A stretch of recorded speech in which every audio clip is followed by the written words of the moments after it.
നമ്മുടെ ആഗ്രഹങ്ങളും സ്വപ്നങ്ങളുമൊക്കെ നിറവേറിക്കിട്ടാനും ആവശ്യങ്ങൾ നടക്കാനും വേണ്ടി കിതാബ് സആദയിലൂടെ ഇബ്നു അബ്ബാസ് റളിയല്ലാഹു അൻഹു ഒരു നിസ്കാരത്തെക്കുറിച്ച് പറയുന്നുണ്ട്.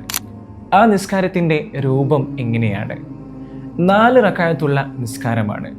ഒന്നാമത്തെ റക്അത്തിൽ ഫാത്തിഹയ്ക്ക് ശേഷം സൂറത്തുൽ ഇഖ്ലാസ് അഥവാ ഖുൽ ഹുവല്ലാഹു അഹദ് എന്ന് തുടങ്ങുന്ന സൂറത്ത് 10 തവണ ഓതുക.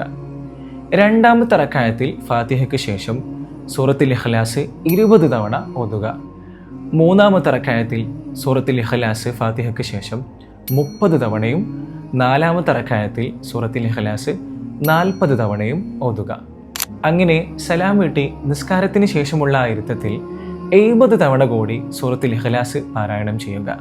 അതിനുശേഷം 70 തവണ മുത്ത് റസൂൽ സല്ലല്ലാഹു അലൈഹി വസല്ലമ തങ്ങളുടെ മേൽ സലാത്ത് ചൊല്ലുക.